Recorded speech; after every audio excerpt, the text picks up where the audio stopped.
शुरू करने से पहले full disclaimer, raised bye Wolves फिलहाल सिर्फ HBO मैक्स पर अवेलेबल है।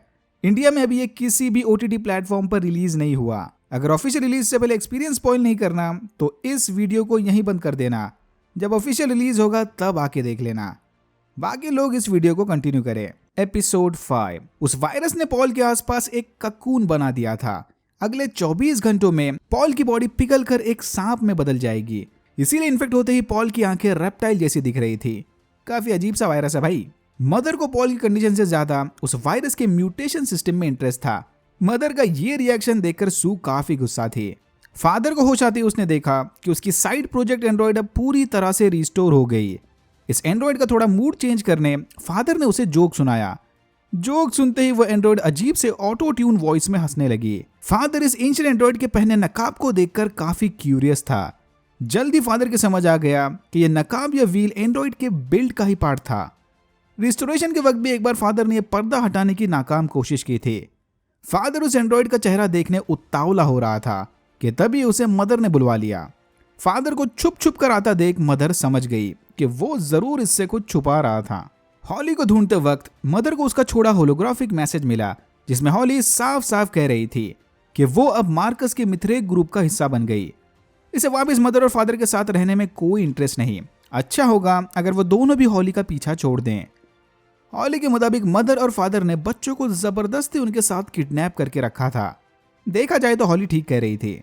मदर को लगता है कि फादर के साइड प्रोजेक्ट के डिस्ट्रैक्शन की वजह से ही उनके बच्चे काबू से छूट रहे थे। हॉली को ढूंढकर सही सलामत घर लाने की जिम्मेदारी फादर की होगी। मदर के लीडर बनने के बाद से ही कलेक्टिव भी पूरी तरह से बिखर चुका था। कलेक्टिव के मैक्सिमम मेंबर्स रातों रात बेस को छोड़कर कहीं भाग गए। डिलीवरी होते ही टेम्पेस अपना बच्चा उन्हीं में से कुछ लोगों के हवाले करने वाली थी। यानी टेम्पेस को उसके बच्चे की परवरिश मदर से कतई नहीं करवानी। हंटर और टेम्पेस पॉल की कंडीशन को लेकर बातें कर रहे थे कि तभी उन्हें फादर के शेड से आवाजें सुनाई दी। फिर ये दोनों फौरन शेड की तलाशी लेने अंदर चले गए, जहां उनकी मुलाकात उस एंशिएंट एंड्रॉइड से हुई। वो एंड्रॉइड इन दोनों के सामने एकदम स्टैचू बनकर खड़ी थी। पहले इन्हें लगा कि शायद फादर ने अभी तक इस एंड्रॉइड को एक्टिवेट नहीं किया होगा। हंटर को इस झोल झपाटे में नहीं पड़ना था, तो वो वहां से चला गया। टेम्पेस्ट के पास आते ही वो एंड्रॉइड उसके बच्चे को स्कैन करने लगी। एंड्रॉइड के नकाब पर लाइव सोनोग्राफी का डेमो देखकर टेम्पेस्ट भी डर के मारे वहां से भाग गई। मदर एंटीडोट की जानकारी उगलवाने क्लीवर को टॉर्चर कर रही थी, बट कोई फायदा नहीं था। इसे शायद वाकई में एंटीडोट के बारे में कुछ नहीं पता। इसी टॉर्चर सेशन के दौरान क्लीवर का चश्मा टूट गया। क्लीवर ने मदर को बताया कि यह चश्मा उसके भाई की निशानी है। मदर ने फौरन क्लीवर पर साइकोलॉजिकल अटैक किया, जिसके बाद क्लीवर को लगा कि नहीं, ये चश्मा तो उसके पापा की आखिरी निशानी है। बेसिकली मदर यहाँ क्लीवर को यह जताना चाहती है कि जिस तरह से एंड्रॉइड रीप्रोग्राम होते हैं उसी तरह से ह्यूमंस को भी रीप्रोग्राम किया जा सकता है। यानी क्लीवर की ट्रस्ट के साथ की लॉयल्टी शायद इसी रीप्रोग्रामिंग का नतीजा होगी। ये सुनते ही क्लीवर पूरी तरह से टूट गया। बाहर से तो मदर ने इसे तोड़ ही दिया था, ये अब अंदर से भी टूट गया। फादर ने लूशियस के साथ डील की कि अगर इसने हॉली को ढूंढने में फादर की मदद की तो वो बदले में मार्कस को लूशियस के हवाले कर देगा। साथ ही साथ लूशियस को कैद से आजादी भी मिल जाएगी। पॉल को बचाने की कई नाकाम कोशिश करने के बाद सू की भी समझ आ गया कि अब इसे दवा की नहीं दुआ की जरूरत है। सू फौरन मेडिक ड्रॉइड को बाहर भेजकर सोल से प्रार्थना करने लगी। सू जानती थी कि सोल कोई भगवान नहीं बल्कि एआई या एलियन मशीन सिग्नल होगा। जो भी हो, सू को उसके वजूद पर पूरा भरोसा था। सू ने फौरन पास रखी रोजरी उठाकर सोल से पॉल की जान की भीख मांगी। अगर सोल ने पॉल की जान बचा ली तो वह बदले में कुछ भी करने के लिए तैयार थी। सभी सू को विजन से हेलुसिनेशंस आए कि ये लीचेस या जोंक पॉल की जान बचाने में इसकी मदद कर सकते हैं। वही लीचेस जो पिछले एपिसोड में कैंपियन को मिले थे। मेडिक ड्रॉइड ने सू को बताया कि ये स्पेसिफिक टाइप के लीचेस सिर्फ और सिर्फ एसिड वाटर में रहने वाले जानवरों पर मिलते हैं। ये सुनते ही सू कैंपियन के साथ उन जानवरों को पकड़ने चली गई।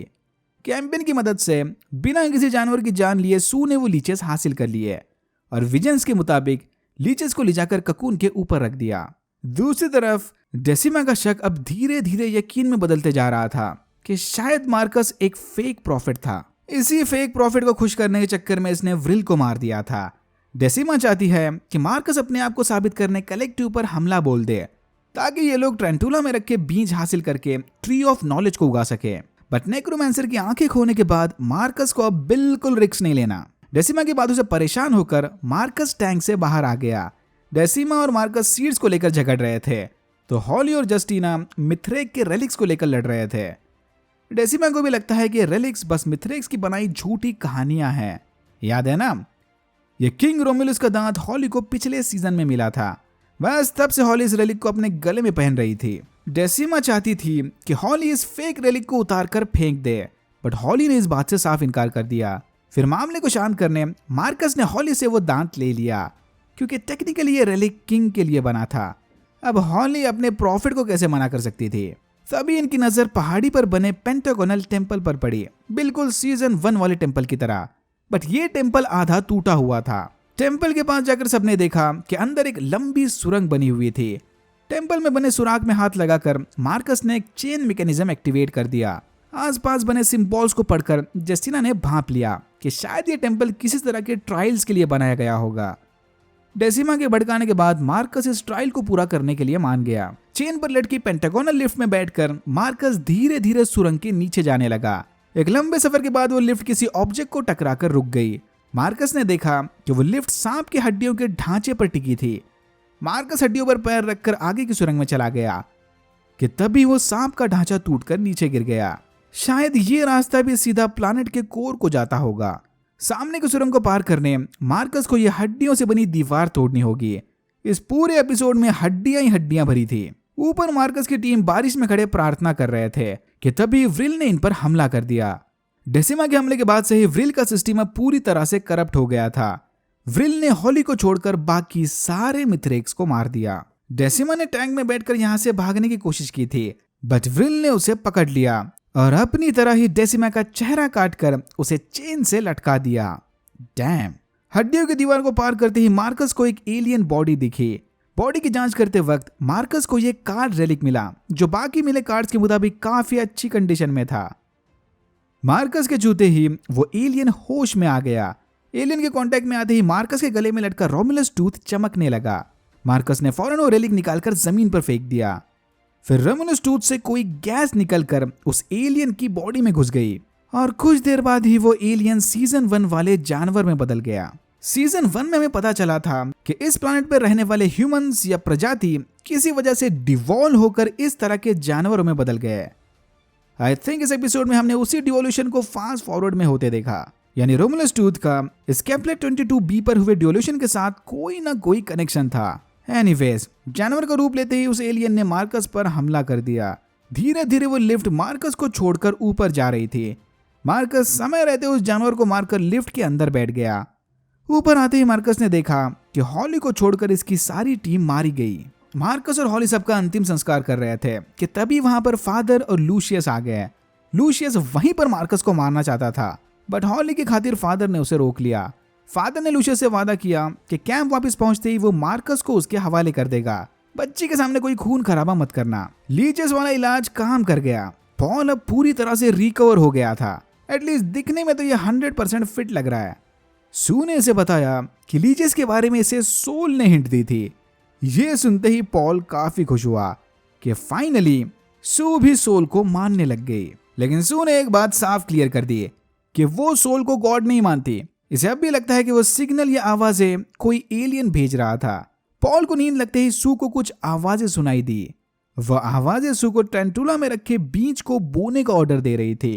पॉल को ठीक होता देख सू ने उस आवाज से वादा किया कि हाँ, वो बीज बोने का काम कर देगी।